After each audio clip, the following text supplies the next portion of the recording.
बिस्मिल्लाहिर्रहमानिर्रहीम। अस्सलाम वालेकुम। मैं हूँ आपका होस्ट डॉक्टर जाज़े खान, आज एक नए ब्लॉग के साथ। कलम किताब सिलसिले में मैं आज आपको मुतारिफ करवाऊंगा एक नई किताब से जिसका उन्वान है इल विंड्स। इसका मुकम्मल जो उन्वान है वो तो saving democracy from Russian rage, Chinese ambition and American complacency, यानी जमहूरियत को कैसे रशिया के जो रशियन ऑथोरिटेरियन मॉडल है, चाइनीज मॉडल भी वही है, उसके कैसे गैज़ो गज़ब से या चाइनीज जो एम्बिशन है, चाइनीज का जो चीनी हुकूमत का एक आमराना जो उनका एक अज़्म है और अपना एक सियासी जो निज़ाम मुतबादिल मुतारिफ करवाना चाह रहे हैं उससे, या फिर जो अमेरिका की इस वक्त एक जो सुस्ती कायली और जमहूरियत के साथ जो उनका खुलवाड़ चल रहा था, जिसका इख्तिताम आज हुआ व्हाइट हाउस में। तो इन तमाम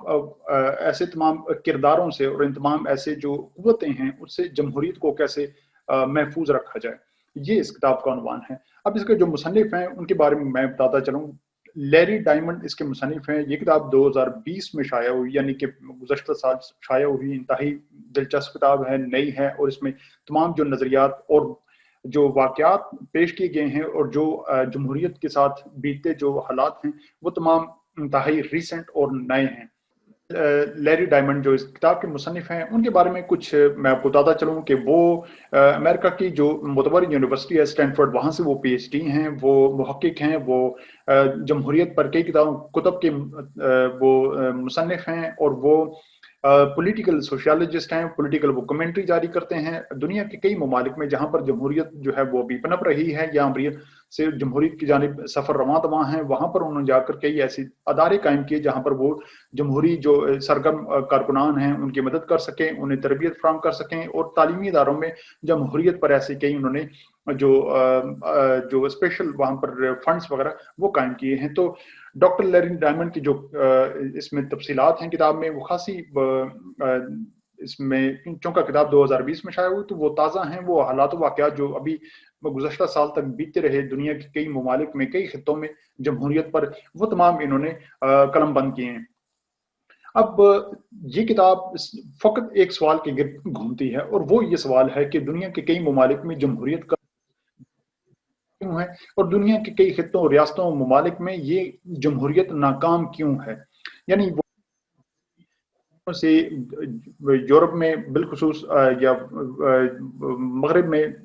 उस निज़ाम से लोग मुस्तफ़ीद हो रहे हैं या वो तरक्की करके आगे निकल चुके, लेकिन वही निज़ाम कई दुनिया के खित्तों में वो नाकामी से क्यों दो चार है। अब इस सवाल के पस मंज़र में बहुत सारे अवामिल जो तारीखी, जोग्राफियाई, समाजी, मुआशी, सियासी कई अवामिल हैं जो इस बात का तयन करने में मदद देते हैं कि ममालिक में जमहूरियत का सफ़र कामयाबी से रवां दवां क्यों है, और कई ममालिक में इसके रास्ते में क्यों मुश्किलात हायल हैं और क्यों इसे रुकावटों का सामना है। लेकिन इससे अहम एक सवाल ये भी पैदा होता है, जो इसी सवाल का आप समझिए कि जुज़्व है, कि कई ममालिक में जहाँ पर जमहूरियत जो है वो अपनी ज़ाहिरी शक्ल में कायम है, जहाँ पर इंतखाबात होते हैं, जहाँ पर जो जमहूरी निज़ाम के अदारे वो कायम हैं, लेकिन इसके बावजूद जमहूरी वो निज़ाम जो है वो बराबर साबित नहीं हो रहा। उसके जो फ़वाइद हैं वो अवाम तक नहीं पहुँच रहे, वो फ्रूटफुल नहीं, वो नतीजा खेज़ साबित नहीं हो रहा। अब अगर तो जमहूरी निज़ाम में, जहाँ पर ये जिन ममालिक में ये निज़ाम कायम है, अगर वहाँ पर अफ़राद को की आज़ादी है, वहाँ पर समाजी मुआशी इंसाफ कायम है, वहाँ पर जो अमीर और गरीब तबके में जो समाजी जो मुआशी तफावत है वो कम है। अमीर और गरीब दोनों अफराद को अगर तमाम जो सहूलियात हैं, जो वहाँ पर आसाइशें हैं या वहाँ पर अपॉर्चुनिटीज़ हैं, वहाँ वहाँ तक बराबरी की सतह पर वहाँ पर उन्हें मौक़े मुयस्सर हैं, अगर वहाँ पर अदारे जो हैं वहाँ कानून की नज़र में सभी बराबर हैं, या वहाँ पर जो हुक्मरान क्लास है उसका एहतसाब होता है, तो तब तो वहाँ पर जमहूरियत कामयाब हो सकती है और फिर इसे कामयाबी से चलना चाहिए। लेकिन अगर ऐसे मुआशरे या ऐसी रियासतें जहाँ पर जमहूरी نظام میں جو طبقہ اشرافیہ ہے نہ ان کا احتساب ہوتا ہے، انہیں جو تمام وسائل ہیں انہیں کے ہاتھوں میں وہ مرتکز ہیں، اقتدار و اختیار صرف انہی کے پاس یا ان کے نسلوں کے پاس یا ان کی کرونیز کے پاس ہیں، اور پھر وہاں پر جو عوام ہے وہ انہیں جو اس کے جو فوائد ہیں مکمل نہیں پہنچ پاتے، یا انہیں سماجی معاشی انصاف نہیں مل پاتا، یا وہاں پر جو آزادی اظہار کی جو ایک رائے کی آزادی ہونی چاہیے وہ وہاں اس پر بھی قدغنے ہیں، تو پھر ایسے نظام میں یقیناً وہ پھر جمہوری نظام نہیں ہوگا، وہ اس کی کوئی مسخ شدہ شکل ہوگی، اور وہ پھر اس کے فوائد کبھی بھی جو ہیں وہ عوام تک نہیں پہنچ سکیں گے، بلکہ وہ جمہوریت اسے کہنا اس پر تہمت ہی ہوگا۔ اب یہ تو بنیادی اس کے جو خد و خال ہوئے یا جمہوری نظام کا کہیں پر فائدہ مند ہونا، کہیں پر نقصان دہ ہونا۔ جمہوریت کا جو اس میں بنیادی مقدمہ وہ ہے کیا؟ یہ جمہوریت جو اپنے آپ کو وہ سمجھتی ہے کہ وہ دیگر کئی نظاموں سے، جمہوریت کے علاوہ جو نظام اس وقت رائج ہیں، وہ سب سے اپنے آپ کو اچھا پریزنٹ کرتی ہے، وہ یہ بات کلیم کرتی ہے جمہوریت کی وہ موجودہ نظاموں میں سب سے بہترین نظام حکومت یا گورننس ہے۔ تو اس کا مقدمہ کیا ہے؟ تو جمہوریت کا یہ کہنا ہے کہ جو عوام میں جو حکمران آپ کے ہوں وہ عوام میں سے ہی منتخب ہوتے ہیں، وہ آپ کے مسائل سے، وہ آپ کے مصائب سے آشنا ہوتے ہیں، وہ بخوبی باخبر ہوتے ہیں کہ وہ آپ کے مسائل کیا ہیں، اور پھر وہ آپ کے مسائل کے لیے حکمران آپ کی وہ تگ و دو کرتے ہیں۔ اگر وہ حکمران اپنے مفادات کا تحفظ کرنے کی کوشش کریں، صرف اگر وہ دولت اور اقتدار کو اپنے ہی گرد اپنے افراد میں ہی رکھیں، اور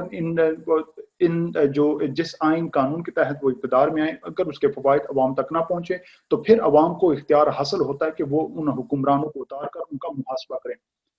اور اگر وہ کامیابی سے چلتے رہیں تو پھر اسی آئینی قانونی جو فریم ورک جس کے تحت انہیں اختیار ملا ہے اس میں مزید مہلت انہیں دی جا سکتی ہے۔ تو جمہوریت کا یہی مقدمہ ہے کہ حکمران آپ کے دیوتا نہیں ہوں گے، بلکہ وہ آپ کی طرح عام انسان ہی ہوں گے، وہ عام عوام میں سے ہی منتخب ہو کر آئیں گے۔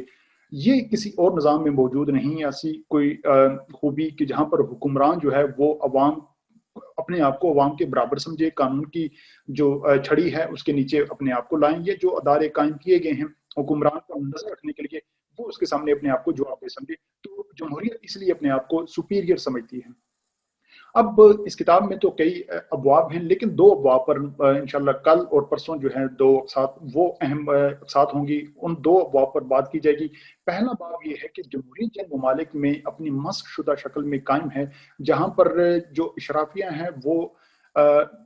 جو آپ کا اقتدار ہے وہ اس لیے حاصل کرتی ہے کہ وہاں پر وہ اپنے مفادات کا تحفظ کر سکے، وہ اپنے اختیار کو بڑھا سکے، عوام پر ظلم ڈھا سکے، اور وہ اپنے آپ کو ہر قانون و ضابطے سے بالا تر سمجھے۔ اگرچہ وہ جمہوری طریقے سے اقتدار میں آتے ہیں، تو اس نظام کو جمہوریت نہیں یعنی ڈیموکریسی نہیں بلکہ کلیپٹوکریسی کا نظام کا عنوان دیا گیا ہے۔ انشاءاللہ کلیپٹوکریسی کا جو تصور ہے وہ کیا ہے، وہ کن ممالک میں رائج ہے جو ہم اپنے ارد گرد دیکھتے ہیں، اور وہ کیوں جمہوریت کی ایک بدنما شکل ہے، اس پر انشاءاللہ کل تفصیل سے بات ہوگی۔ دوسری جو بات ہے جو جمہوریت جو اس کتاب میں درج تفصیلاً بیان کی گئی ہے، وہ ہے میڈیا، بالخصوص سوشل میڈیا کا کردار جو دو دھاری تلوار بن چکا ہے۔ کہاں پر وہ جمہوریت کے لیے فائدہ مند ہے اور کہاں وہ جمہوریت یا جمہوری نظام کے لیے وہ زہر قاتل بن سکتا ہے۔ تو ان دو جو عنوانات ہیں ان پر تفصیل سے کل اور پرسوں انشاءاللہ آپ سے بات ہوگی۔ آج کے لیے کافی ہے۔ اگر آپ کو یہ کتاب پڑھنے کا موقع ملے تو ضرور پڑھیے، کتاب دلچسپ ہے، نئی ہے۔ اگر آپ کو نہ موقع ملے تو آپ اسی چینل سے جڑے رہیے، انشاءاللہ جو تفصیلات ہوں گی وہ آپ کے سامنے لاؤں گا، اور اگر آپ کو یہ پسند آئے تو اپنے دوستوں کے ساتھ ان تفصیلات کو شیئر کیجیے۔ بہت شکریہ۔